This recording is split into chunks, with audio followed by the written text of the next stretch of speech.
Today we are going to discuss about two important topics. The first one is hypercholesterolemia and second one is atherosclerosis. The first one is hypercholesterolemia. One interesting fact is there that more than 10 million cases are reported in India every year. This is the common disease in India. Okay, so why are these many people are suffering from hypercholesterolemia? Why does hypercholesterolemia occur? These are the two important questions that we need to answer in this lecture. So hypercholesterolemia is called high cholesterol disease. So why? Because hyper means high, cholesterolemia means cholesterol levels which are present in the blood plasma, right? So this hypercholesterolemia is mainly due to increased plasma cholesterol levels. So if you are having more than 200 milligram per deciliter of cholesterol in your blood, then it is called to be hypercholesterolemia condition, right? So here the cholesterol is a blood fat, so which is there in the blood always, and this blood fat so will be deposited in the vascular walls. So when it is exceeding the level that is 200 more than 200 milligram per deciliter, here this blood fat so will be deposited in the vascular walls of the vascular system, so that blood flow will be decreases. So this finally leads to heart attacks and heart problems, right? So that's why this the learning about this hypercholesterolemia is very much important. And here we cannot see any symptoms. There is no symptoms for hypercholesterolemia. So that's why this is very essential to take blood tests. Routine blood analysis is very much important for diagnosing of hypercholesterolemia. So this hypercholesterolemia which leads to heart attacks, strokes, and some other coronary heart diseases, atherosclerosis. These are the common diseases which are associated with hypercholesterolemia. But there are other important diseases or disorders which are associated with hypercholesterolemia, which includes diabetes mellitus or diabetic disease. In this condition, the more acetyl coenzyme A which are available in our body, so which leads to increase of cholesterol levels in our blood. Okay, so how it occurs? Actually, when we are taking excess amount of carbohydrates, so which will be metabolized in our cells, and acetyl coenzyme A will be released, and these acetyl coenzymes will be acting as a precursor for the formation of cholesterol synthesis, so which leads to increase the concentration of cholesterol in our blood. Okay, so that's why diabetes mellitus is a disorder, so which is also associated with hypercholesterolemia. So when we have diabetes mellitus, so we should be take care of hypercholesterolemia. Why? Because hypercholesterolemia is very much important disease that we need to diagnosis. So why? Because it leads to heart problems. So that's why. So diabetes mellitus is an important disorder which is associating with hypercholesterolemia. And the next disorder is hypothyroidism, so which is also very much important. Why? Because so which is also associating with hypercholesterolemia. Actually, in hyperthyroidism, so thyroid hormones secretion will be decreases. So this is the condition where the thyroid hormone decreases, secretion will be decreases. But thyroid hormone is very essential for removal of bad cholesterol in our body. So we have two cholesterols in our body: bad cholesterol, that is LDL cholesterol, so which is also called as low density lipoprotein cholesterol, and second cholesterol is called good cholesterol, so which is also called as HDL, that is high density lipoprotein cholesterol, right? And this bad cholesterol has to be removed from our body, so that function is done by thyroid hormone. But here in hypothyroidism, the thyroid hormone will be produced very less, so it is not sufficient to release or remove the bad cholesterol. So that is the reason here the cholesterol levels will be increased Okay, so more bad cholesterol will be deposited in our arteries, coronary arteries. So here, which leads to heart attacks. Okay, so that's why hypothyroidism is also one of the important disorder which are associating with hypercholesterolemia. The next one is obstructive jaundice. So this is also one of the important disease.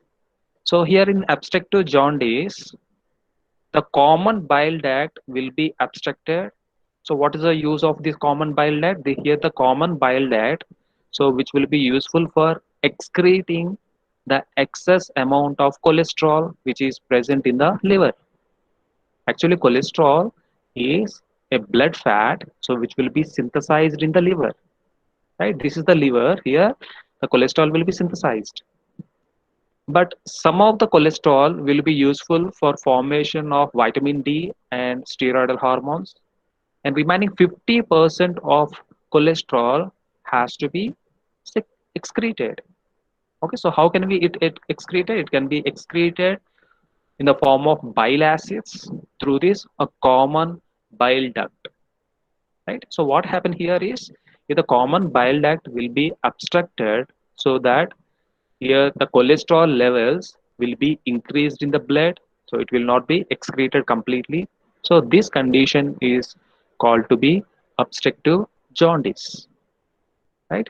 So that means the cholesterol levels will be increased. So this which is associating with hypercholesterolemia. Okay, and the next syndrome is next disease is called nephrotic syndrome. So which is also a kidney disorder, right? So here in this condition, so we can see increased number of plasma globulins in our blood. It is mainly due to increase the number of plasma globulins in our blood, so that kidney will be excreting all the plasma globulins in the form of urine. But here the kidney is not functioning properly by this syndrome. Here kidney unable to excrete the excess amount of plasma globulins through the urine, so that we can get nephrotic syndrome, right? So here this syndrome is also associating with hypercholesterolemia, right? Okay, so who are affecting for this hypercholesterolemia? So generally men's and women's are affecting with hypercholesterolemia. Usually men's with more than 35 years of age and women's with more than 45 years of age will be suffering with hypercholesterolemia. So how can we test it? So we can test by a regular or routine blood analysis. Okay, so by this blood test, so we can easily identify so whether we have hypercholesterolemia or not. And what we are checking in this blood analysis, here we are checking the bad cholesterol and good cholesterol and total cholesterol levels, right? So here in diagnosis of hypercholesterolemia, so here we need to check three important cholesterol: the total cholesterol and LDL cholesterol, and the third one is HDL cholesterol. Okay, sorry, Amma, here. So I didn't mention properly. So HDL, this is HDL cholesterol, right? So generally, so when we are having more than 200 milligram per deciliter of total cholesterols which are present in our blood plasma, then that condition is called to be hypercholesterolemia. So we need to check in the blood test whether we have less than 200 milligrams or more than 200 milligrams of total cholesterol. In the same way, LDL cholesterol is called to be bad cholesterol. Okay, so we need to check this LDL cholesterol levels in our the blood plasma. That is, you should not be having more than 200 milligram per deciliter. If it is more than 200, sorry, more than 100 milligram per deciliter, then the condition is called to be hypercholesterolemia condition. And the next one is HDL cholesterol. Here you have to write HDL, and here it should not be more than 60 milligram per deciliter. 60 milligram per deciliter, right? The optimum or normal concentration of HDL cholesterol is 60 milligram per deciliter. If it is exceeding, then the condition is called to be hypercholesterolemia. hypercholesterolemia. So HDL cholesterol is called to be high density lipoprotein cholesterol, and which is called to be a good cholesterol, right? Okay, next. So what are the causes of hypercholesterolemia? So how can we get this hypercholesterolemia? Generally, we have two factors. The first one is environmental factors. Second one is genetic factors. Environmental factors, so which includes eating of excessive saturated fat, so which is very harmful for the body. So we should not consume more amount of saturated fat, and overweight and stress. So these are the three important factors, so which causes hypercholesterolemia. I repeat, eating of excessive saturated fat, overweight, and stress. So these are the three important environmental factors. And the next one is genetic factors. Which is mainly due to a genetic disorder which is called familial hypercholesterolemia. Okay, so familial hypercholesterolemia, so which is a genetic disorder. So with this disorder, generally, so what happens? The cholesterol levels will be increased even we are not taking saturated food, even we are not fat. Okay, so why? Because this is a genetic problem. So genetically, it will be coming from the forefathers. So that's why here we can get a premature atherosclerosis at early stages. So those patients will be getting heart problems. Okay, so these are mainly due to a genetic disorder, so which is also called as familial hypercholesterolemia. So here this hypercholesterolemia, so which is also associating with two more diseases, that is called atherosclerosis. So atherosclerosis is mainly due to the increase of LDL cholesterol in the arteries. So here we can see the yellow color region, so which is a fat, which is LDL cholesterol, which is also called as a bad cholesterol, which is deposited at the wall of arteries. So which leads to the decrease of blood flow, so which causes heart problems or heart strokes. Okay, so why? Because this LDL cholesterol, which is a bad cholesterol, which is very lethally a dangerous lipoprotein. Okay, so that's why we should control this LDL cholesterol, so to regulate or to control the hypercholesterolemia condition. Okay, next, how can we treat this hypercholesterolemia? So these are the four important factors that we need to consider. So we need to take healthy food, that is fibrous food we need to take, and we need to choose good fats, that is unsaturated fatty acids, that we need to include in our food.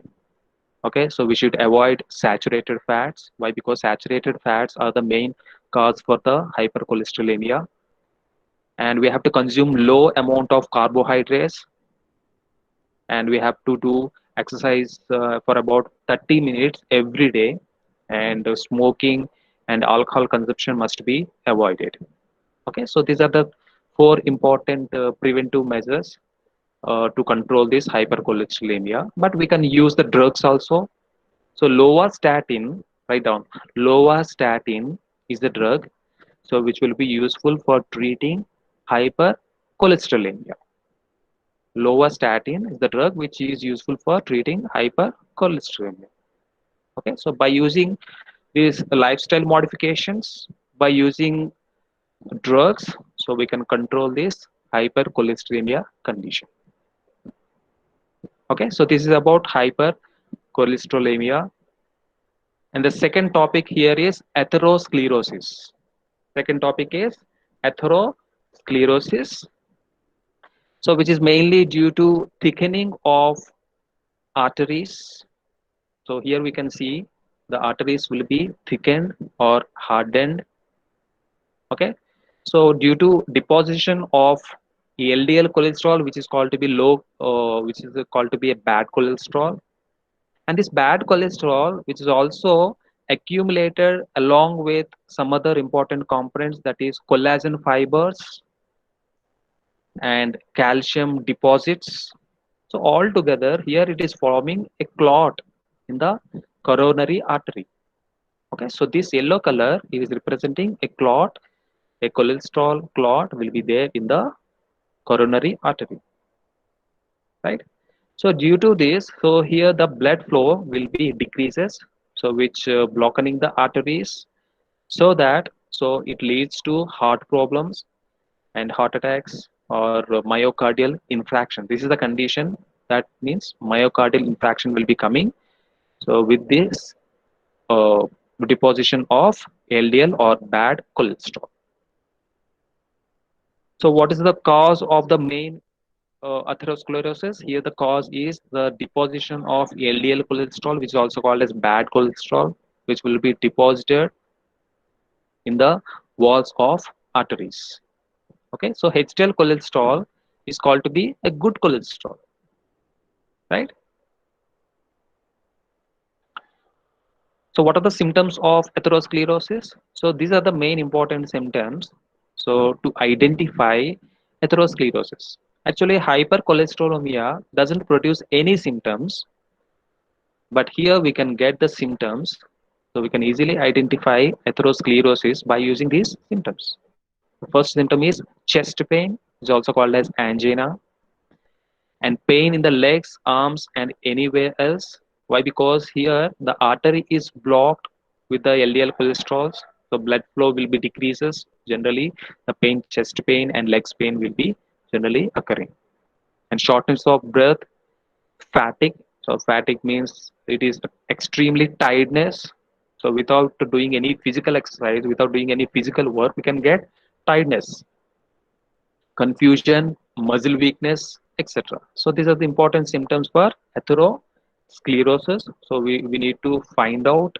So we need to find before uh, so before doing any before going to the diagnosis, we should identify these symptoms. Okay, so how can we identify? How can we diagnose this atherosclerosis? Okay, so by using different tests. So here ECG is the main test. Okay, and cardiac echo, stress test, cholesterol test, chest x-rays, and CT scans. So these are the important tests, diagnostic tests to identify the atherosclerosis disease.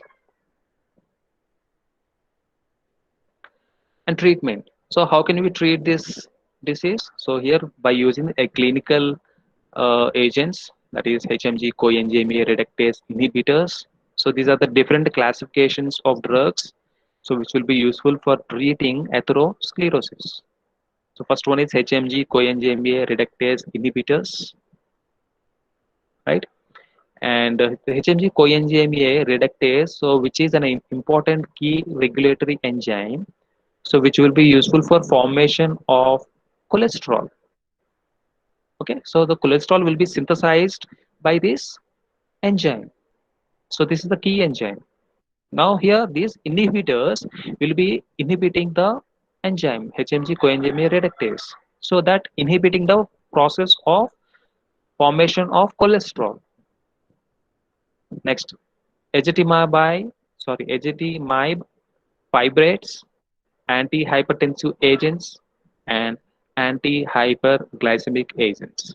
So these are the different classes of drugs, so which will be useful for treating atherosclerosis. So how can we prevent this atherosclerosis? So we can prevent by usual method, that doing physical exercise for about 30 minutes, so that coronary blood flow will be increases. So if you perform physical exercise for about 20 to 30 minutes vigorously, so coronary blood flow will be increases. So that, so here the blood flow so will be producing vasodilators. So these vasodilators will be useful for dilating the artery, coronary artery. Okay, so coronary artery will be dilated, so that blood flow will be increased. Okay, so that's why here the physical exercise is very essential, and we have to reduce the alcohol consumption. We have to quit the smoking. We should take a good fat, that is unsaturated fatty acids must be taken, so which are provided by vegetable oil, fresh vegetable oils, and fish oils. And we have to take control of our body weight. Okay, so if body weight is more, that more cholesterols will be deposited in the blood, and which is reaching to the coronary arteries, and it leads to heart problems. That's why, but the body weight must be controlled so that we can control the atherosclerosis disease, right? So this is about atherosclerosis.